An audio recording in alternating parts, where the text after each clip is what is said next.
দত্ত। দর্শক, আমরা এখন আছি চট্টগ্রামের অক্সিজেনের এভার কেয়ার হাসপাতালে। এখানে আমরা যেটি দেখতে পাচ্ছি যে এখানে কিছুক্ষণ আগে অর্থাৎ প্রায় সাতটা থেকে 6:30টার দিকে এখানে একটি ঘটনা ঘটেছিল। বিষয়টি হচ্ছে এখানে যে বায়েজিদের যে চালিয়াতুলি, হাজিরপুর যে চালিয়াতুলি এলাকা, সেখানে গুলিবিদ্ধ হন এরশাদুল্লাহ, যিনি মহানগর বিএনপির আহ্বায়ক এবং চট্টগ্রাম 5 আসনের যিনি নির্বাচনের বিএনপি থেকে নির্বাচিত মনোনীত প্রার্থী। তো তিনি গুলিবিদ্ধ হয়েছেন। তিনি গুলিবিদ্ধ হয়ে এখন এভার কেয়ার হাসপাতালে রয়েছেন। এখন আমরা যতটুকু জানতে পেরেছি তিনি এমার্জেন্সিতে রয়েছেন, চিকিৎসা নিচ্ছেন। তার পায়ে গুলি লেগেছে এবং বেশ কয়েকটি জায়গায় ছিটা গুলি লেগেছে এবং তাকে এখন তিনি শঙ্কা মুক্ত বলেও আমরা জানতে পেরেছি। তার যে এখানে যারা তার যে অনুসারীরা রয়েছেন, নেতাকর্মীরা রয়েছেন, তাদের কাছ থেকে। তো আমরা আসলে মূলত ঘটনাটি কি সেটা একটু আমরা জানতে চাইবো। এখানে অনেকেই এসছেন, অনেকেই জানেন, তার যারা অনুসারীরা আছেন বা তার যে সমর্থকরা রয়েছেন তারা আসলে এখানে বলতে পারবেন যে আসলে ঘটনাটি কি হয়েছিল। আমরা একটু ঘটনাটি জানার চেষ্টা করছি। একটু যদি আপনি বলেন যে এই যে ঘটনাটি কি হয়েছিল এবং কখন হয়েছিল। একটু যদি ওনার একটা চালদতলিতে একটা গণসংযোগ ছিল, গণসংযোগ শেষ করে উনি নামাজ পড়তে ঢুকছে চালদতলি পুরো মসজিদে। ওখান থেকে বের হওয়ার সময় সরোয়ার বাবুর সাথে দেখা হয় ওনার। ওখানে সন্ত্রাসী লোকরা আছে, কিছু দুষ্টদের লোকরা আছে, ফায়ার করার সময় স্যারের দিকে গুলি লাগে আর সরোয়ারের এখানে গুলি লাগে আর একজন ইসমাইল নামে ওনার নাম খাইয়ে গুলি লাগে আর দুজন আহত হয়। টোটাল 4 জন গুলিবিদ্ধ হয়, একজন মারা যায়। 2 জন এখানে আছে স্যার সহ আর 2 জন চট্টগ্রাম মেডিকেলে। ঘটনাটা কটা থেকে হয়েছিল এবং মাগরিবের নামাজের পরপর? মাগরিবের নামাজের পরপর। ওইখানে এই ঘটনাটি কি আবার একটু রিপিট করবেন? এখানে এটা হচ্ছে জায়গাটার হচ্ছে চালদতলি পূর্ব মসজিদ। উনি গণসংযোগ শেষ করে নামাজ পড়তে গেছে, নামাজ পড়তে শেষ করে বের হওয়ার সময় সরোয়ার বাবুর সাথে ওনার দেখা হয়। ওনাকে হয়তো মাথায় দেখার পর ওনাকে বলে আর কি, ভাই কেমন আছেন। এই উনিদের দুষ্কৃতিকেরা এসে গুলি করে, ফায়ার করে। স্যারের উদ্দেশ্যে গুলিটা করে অবশ্যই পাবলিকের কাছে লাগে। তো স্যারের ভাই এদিকে লাগে আর সরোয়ার বাবুর এখানে লাগে। সরোয়ার বাবুর মারা যায় আর স্যার আহত হয়। স্যার মোটামুটি আলহামদুলিল্লাহ সুস্থ আছে এখন। আর 2 জন হচ্ছে চট্টগ্রাম মেডিকেলে। একজন এখানে আছে ইসমাইল, ওনার নাম ইসমাইল, ফায়ার গুলি লাগে। ইসমাইল এখানে, স্যার এখানে, আর 2 জন চট্টগ্রাম মেডিকেলে। এই সময় কি আপনারা কেউ ছিলেন ওখানে? আশেপাশে মানুষ আর কি। আপনি বলেন তো যে মানে উনি স্যারের রিপেয়ার পেতে সাথে মানে এমনভাবে গুলি করছে বোঝার উপায় নাই, ঝড়ের মতন। মানে কে বা কারা এগুলো বোঝার কোনো উপায় নাই, ঝড়ের মতো গুলি করছে। আপনার কে করতেছে আমরা নিজেরা দেখিনি, আমরা নিজেরা হতাশ হয়ে গেছি। সরওয়ার যিনি মারা গেছে উনি গুলি এখানে রাখছে, স্যারকে বাঁচাতে যাইয়ে গুলিটা এখানে লাগিয়ে গেছে ওনার। উনি সাথে সাথে ওখানে নিহত হয়েছে, স্যার আহত হয়েছে। এতটুকুই। তারপর আমরা মেডিকেল এবার গিয়ে নিয়ে আসছি। দর্শক, আমরা শুনছিলাম কয়েকজন যারা এখানে স্থানীয়রা ছিলেন তাদের সাথে আসলে কথা বলছিলাম। এখানে কয়েকজন তাদের যে নেতাকর্মীরা রয়েছেন, নেতাকর্মীদের সাথে আমরা একটু কথা বলতে চাই। আসলে মূলত সরোয়ার হোসেন বাবলা, তাকে তো দীর্ঘদিন এর আগেও আমরা দেখেছি যে তাকে অনেকবারই গুলি করার চেষ্টা করা হয়েছিল, হত্যা করা হয়েছিল। আমি একটু জানতে চাইবো আপনার কি ঘটনা ঘটেছে, কি জানতে পেরেছিলেন একটু যদি। ঘটনা আসলে এটি বোঝা বড় কঠিন, কারণ হচ্ছে আমাদের গণসংযোগ, এরশাদ ভাইয়ের গণসংযোগ ছিল। এরশাদ ভাই চট্টগ্রাম 8 থেকে দানের শীষ মনোনীত পদপ্রার্থী। উনি নির্বাচনকে সামনে রেখে গণসংযোগ করে নামাজ পড়ার জন্য মসজিদে ঢুকেছেন। নামাজ পড়ে বের হওয়ার সময় পরেই এই অনাকাঙ্ক্ষিত ঘটনা ঘটেছে। আসলেই এটি বোঝার সুযোগ নেই কেন, কিভাবে ঘটেছে এটি প্রশাসন জানতে পারবে। তা আমরা মনে করি এই ঘটনা আসলে ন্যাক্কারজনক। এটি এই সমাজের জন্য ভালো শুভ নয়। বিএনপি নির্বাচনী ট্রেনে উঠেছে। আমরা আশা করি নির্বাচনকে ব্যাহত করার জন্য এই ধরনের ঘটনা মানুষ মেনে নেবে না।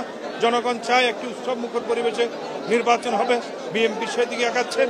এরশাদুল্লাহ সাহেব একজন নম্র, ভদ্র, মার্জিত ব্যক্তিত্ব, চট্টগ্রামের একজন কৃতি সন্তান। চট্টগ্রামে বিভিন্নভাবে উনি একজন বিজেপির নেতা, বিভিন্নভাবে সমাজে ওনার অনেক অবদান। ওনার মতো ব্যক্তির গায়ে হামলা আমরা এটি কোনোভাবে আমরা মেনে নিতে পারি না। আমরা অনতিবিলম্বে প্রশাসনের কাছে এই জোর দাবি যাচ্ছি, যারা এই ঘটনা করেছে তারা সন্ত্রাসী, অনতিবিলম্বে তাদের গ্রেপ্তার করে বিচার করা হোক। এটি আমার অবস্থা কি এখন? উনি আগের থেকে ইনশাল্লাহ আশঙ্কামুক্ত আমরা শুনেছি। আশা করি ইনশাল্লাহ উনি পরিপূর্ণ সুস্থ হয়ে আমাদের মাঝে ফেরত আসবেন। ধন্যবাদ আপনাকে। আমরা আসলে যেটি শুনছিলাম যে সেখানে এরশাদুল্লাহ তিনি চট্টগ্রাম ৮ আসন থেকে নির্বাচনের জন্য আসলে এখানে প্রার্থী হয়েছেন এবং সেখানেই আসলে প্রচারণা চালানোর সময় তাকে আসলে লক্ষ্য করে গুলি করা হয়েছে। যদিও আমরা সরোয়ার বাবলার কথা শুনেছি, সরোয়ার বাবলা এর আগেও যদি সরোয়ার বাবলা যদি নিহত হন বা ওই জায়গায় গুলিবিদ্ধ হন আমরা আসলে নিশ্চিত করতে পারিনি। সরোয়ার হোসেন বাবলা তিনি এর আগেও আমরা তার ব্যাকগ্রাউন্ডটা একটু বলি, তিনি ছিলেন এই যখন তার আগেও বায়েজিতে যেই ঘটনাটি ঘটেছিল, বিশেষ করে চট্টগ্রাম বাকুলিয়ার অ্যাক্সেস রোডে যে ডাবল মার্ডার হয়েছিল সেখানেই আসলে সে গাড়িতে ছিলেন সরোয়ার বাবলা, সেখানে দুজনকে হত্যা করা হয়। তাকে আসলে হত্যা করার জন্য বিভিন্ন সময় অনেক আগে থেকেই বিভিন্ন মিশন আসলে বিভিন্ন রকম প্রচেষ্টা চালানো হয় তাকে হত্যা করার জন্য। তো এর পরবর্তীতে তিনিও জীবন নাশের হুমকি আসলে তিনি বলেছিলেন এবং সরোয়ার বাবলা আমরা যতটুকু জানি তিনি এখন বিএনপির রাজনীতির সাথে আসলে জড়িত, কিন্তু তার আগে তিনি ছিলেন শিবিরের কর্মী এবং যে চট্টগ্রামের যে বহদ্দারহাটে সেই বহদ্দারহাটের 8 মার্ডার যে আসামি হিসেবে তিনি কিন্তু আসলে জেলে ছিলেন। পরবর্তীতে তিনি সেখান থেকে 5ই আগস্টের পরে তিনি আসলে বের হয়েছেন কারাগার থেকে এবং এর পরবর্তীতে তার উপর বেশ কয়েকবার হত্যার চেষ্টা করা হয়, সেটি আমরা আসলে বিভিন্ন সময় দেখেছিলাম।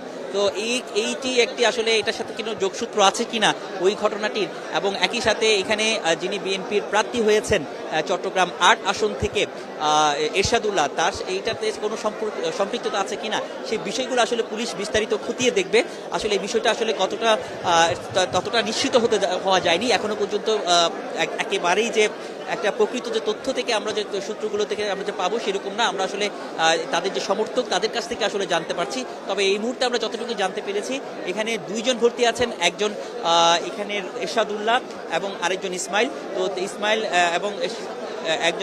এবং এরশাদুল্লাহ তিনারা দুজনেই আসলে গুলিবিদ্ধ হয়েছেন, আর একজন সরোয়ার বাবলার কথা বলা হচ্ছে যে নিহত হয়েছে এবং আরেকজনকে চট্টগ্রাম মেডিকেল কলেজ হাসপাতালে পাঠানো হয়েছে, সেই বিষয়গুলো আসলে জানা হয়েছে। তো আমরা আসলে প্রকৃত ঘটনাটি আসলে ঘটনাস্থলে যাওয়া এবং পুলিশের সাথে কথা বলে পুরো বিষয়টি আসলে আমরা হয়তো জানতে পারবো। আমরা একটু দেখানোর চেষ্টা করছি, যদি আমরা একটু সামনে গিয়ে সেখানকার পরিস্থিতিতে বা কী অবস্থা আছে, কারণ আমরা কিছুক্ষণ আগে আমরা দেখেছিলাম যে এরশাদুল্লাহর যেখানে আছেন ইমার্জেন্সিতে সেখানে বিএনপির যে নেতা কেন্দ্রীয় নেতার গিয়াস কাদের চৌধুরী তিনিও কিন্তু সেখানে গেছেন, আরও অনেকেই সেখানে গেছেন।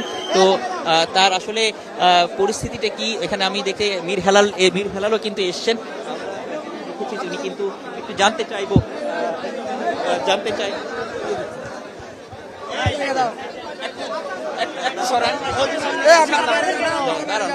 আমরা বলতেছি সামনে গিয়ে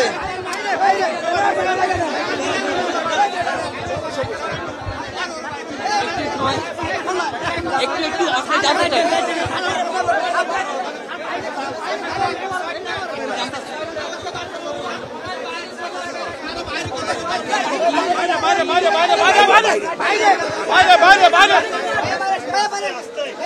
আমরা একটু দেখছি যে মীর হেলাল তিনি দেখতে এসছেন, তিনি একটু যদি তিনি আপনার পরিস্থিতিটা হয়তো একটু বলবেন আমাদেরকে এখানে একটু সরেন বলতেন কি অবস্থা এখন দেখেছেন বা আমাদের এরশাদুল্লাহ সাহেব বর্তমানে সুস্থ আছেন, ওনাকে ওটিতে নেওয়া হয়েছে, ওনার অপারেশন বর্তমানে চলমান আছে। আশা করছি যে ওনার অপারেশনটা লোকাল অ্যানেস্থেশিয়া দিয়ে করা যেতে পারে, কারণ আপনারা হয়তো জানেন, আপনারা হয়তো খবর পেয়েছেন যে উনি কিন্তু একটা হার্ট পেশেন্টও, তো ওনার হার্টের কারণে ওনারা চেষ্টা করছে যে লোকাল অ্যানেস্থেশিয়া দিয়ে ওনার অপারেশনটা করার জন্য। যদি দেখা যায় যে ওটা দিয়ে কাজ হচ্ছে না তাহলে ওনারা জেনারেল অ্যানেস্থেশিয়া দিয়ে যাবে। আমরা পুরোপুরি কনফিডেন্ট যে উনি সুস্থ হয়ে যাবেন। আশা করছি উনি আবার শিগগিরই ক্যাম্পেইনে আবার চলে আসবেন। আপাতত ওনার লাইফ কোনো ডেঞ্জারে নেই, আলহামদুলিল্লাহ। এই ঘটনা যারা ঘটেছে তাদের আসলে আপনারা কি দাবি করছেন? আমরা এখন পর্যন্ত কোনো কিছু বলতে পারছি না, আমরা পুরোপুরি নির্ভর করছি বর্তমান পুলিশের উপরে। ওনার প্রশাসন তদন্ত করে আমাদেরকে যখন ইনফর্ম করবে আমরা আপনাদেরকে ইনফর্ম করে দেব। আমরা কোনো ধরনের স্পেকুলেশন করতে চাচ্ছি না।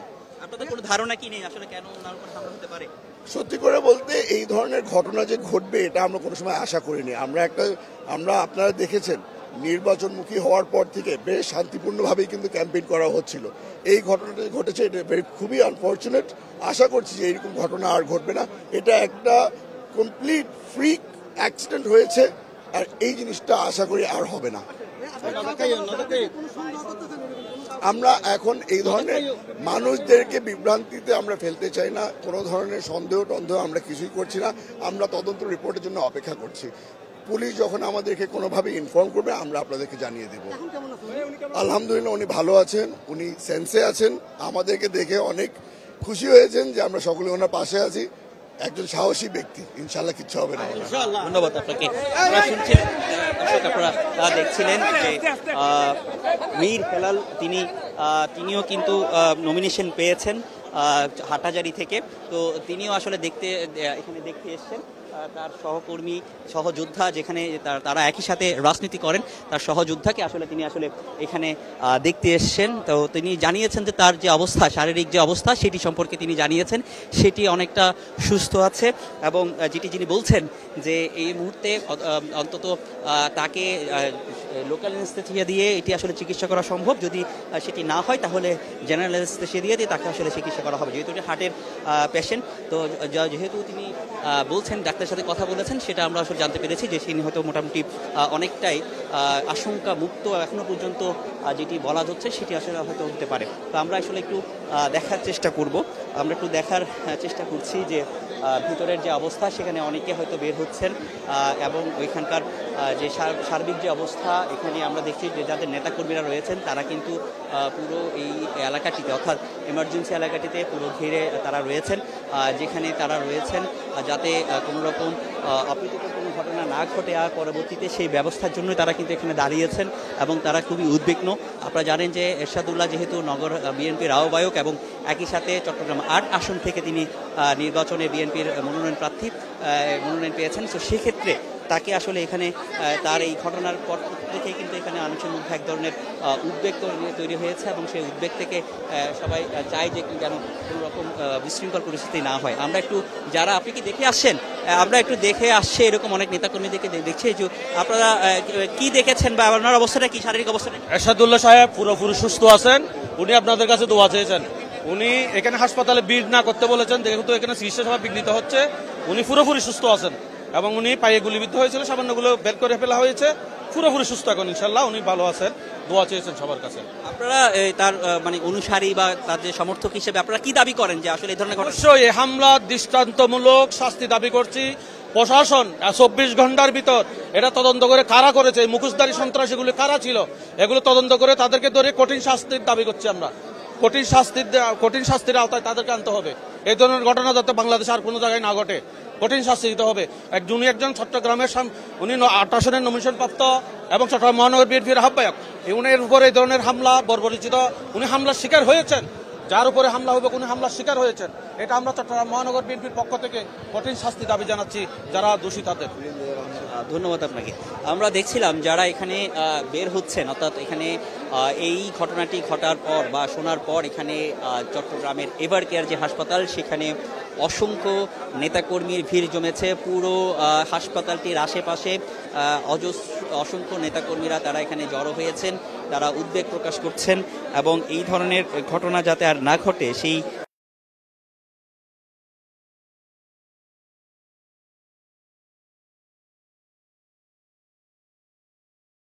নিহত হওয়ার কথা আমরা শুনেছি। যে আমরা এর আগেও দেখেছি যে আপনারা কি দেখেছেন ভিতরে, কি আপনার কি অবস্থা একটু যদি বলতেন। আসলে ভিতরে তো যেতে পারি না, কারণ এখানে ইমার্জেন্সি দেখছেন, আর ইটস নট সেফ যে ভিতরে ঢুকা, কারণ উনি এখন চিকিৎসাধীন আছেন। বা যা শুনেছি উনি গুলিবিদ্ধ হয়েছেন, এখন স্টেবল আছে, বাট অ্যাট দ্য মোমেন্ট 2 জন বা 1 জন নিহত হয়েছে, তাদের আত্মার মাগফিরাত কামনা করছি। আপনারা কি দাবি করছেন আসলে, এটা কি ধারণা করছেন কেন এটা তেমন হামলা হতে পারে? আসলে এটা একটা কিন্তু ভেরি একটা আউটরেজিয়াস একটা কাহিনী, ন্যাক্কারজনক। আর এটার জন্য আমরা পুরো চট্টগ্রামবাসী না, পুরো দেশবাসী তীব্র নিন্দা জানাচ্ছি। ইনশাল্লাহ 24 ঘন্টার ভিতরে আমরা আশা করি এটার একটা ফলাফল পাওয়া যাবে, একটা সুষ্ঠু তদন্ত হবে, এবং কিছু আইন সহায়তা যেন আসে, প্রশাসনিক আইন সহায়তা যেন আসতে পারে। এটা আমরা আসলে সেই কথাগুলো আসলে শুনছিলাম, আমরা একটু জানার চেষ্টা করছি। আচ্ছা, আপনারা তো আপনি ভিতরে এই ঘটনার আপনি তো তীব্র নিন্দা তো আপনারা জানাচ্ছেন, জি আমরা তীব্র সরি আমি শুনছি না বেশি মানুষ। আপনারা এই ঘটনার প্রতিবাদ জানাচ্ছেন নিশ্চয়ই। হ্যাঁ ডেফিনেটলি অবশ্যই আমরা পুরো চট্টগ্রামবাসী একত্রিত মিলে সবাই হয়ে যত পুরো আসন আছে সবাই আমরা এটা তীব্র নিন্দা জানাচ্ছি। আমরা দাবি করি যেন 24 ঘন্টার ভিতরে অ্যাজ সুন অ্যাজ পসিবল একটা প্রশাসনিকভাবে যেন একটা তদন্ত হয়ে একটা ভালো যারা করেছে একটা আইনের আওতায় যেন ওনাদের সবাইকে নিয়ে আনতে পারি আমরা ইনশাল্লাহ। ধন্যবাদ আপনাকে। দর্শক, আমরা শুনছিলাম এখানে যেই ঘটনাটি ঘটেছে সেটি যদি আমরা আবার একটু রিপিট করি যে 6:30টার দিকে অর্থাৎ নামাজের পরে এই মাগরিবের নামাজের পরে যখন আমরা যেটি জেনেছি যে চালিয়াতলি হাজিরপুল যে এলাকাটি রয়েছে সেই হাজিরপুল যে এলাকা চালিয়াতলি এলাকা সেই এলাকাতে নামাজ থেকে বের হয়েছেন নগর বিএনপির আহ্বায়ক এবং চট্টগ্রাম ৮ আসনের যিনি বিএনপি থেকে মনোনীত প্রার্থী এরশাদুল্লাহ, তিনি বের হয়েছেন। তিনি গণসংযোগ আসলে করার সময় তিনি তখন সরোয়ার হোসেন বাবলা ছিলেন স্থানীয় যে এলাকার মধ্যেই তিনি আসলে তার একটি প্রভাব রয়েছে, তিনিও বিএনপির রাজনীতির সাথে সম্পৃক্ত। তো তাদের সাথে আসলে কথা হচ্ছিল এবং এই সময় যে দুর্বৃত্তরা তারা আসলে তাদের গুলি করে, তাদেরকে লক্ষ্য করে এবং সেই সময় সরোয়ার বাবলার গলায় গুলি লেগেছে এবং একই সাথে এরশাদুল্লাহ তার পায়ে গুলি লেগেছে, বিভিন্ন অংশ গুলি লেগেছে। এখানে 4-5 জন গুলিবিদ্ধ হয়েছেন বলে আমাদেরকে এখানে যারা তার সমর্থকরা রয়েছেন তারা সেটি জানিয়েছেন। তো সেক্ষেত্রে আমরা আসলে যতটুকু জেনেছি যে এরশাদুল্লাহকে এবং ইসমাইল নামের আরেকজনকে এভার কেয়ার হাসপাতালে নিয়ে আসা হয়েছে এবং সেখানে তাদেরকে চিকিৎসা দেওয়া হচ্ছে, তাদের অবস্থা সুস্থ আছেন অনেকটাই, সেটি আসলে আমরা জানতে পেরেছি। কিন্তু এদিকে আমরা আরও জেনেছি যে এখানে সরোয়ার হোসেন বাবলা, যদিও আমরা সেটি যে তথ্য সূত্রটা নিশ্চিত নয়, এখানে বিভিন্ন তথ্যের মাধ্যমে আমরা যেটি জানতে পেরেছি সরোয়ার হোসেন বাবলা তিনি আসলে গুলিবিদ্ধ হয়ে নিহত হয়েছেন। সেটি আসলে কতটুকু সত্য সেটা আমরা এখনো পর্যন্ত নিশ্চিত হতে পারিনি, যেহেতু আমরা পুলিশের পক্ষ থেকে বা মেডিকেলের পক্ষ থেকে কোনো রকম বক্তব্য পাইনি, যদিও এখান থেকে আমরা সেটি জানতে পারছি।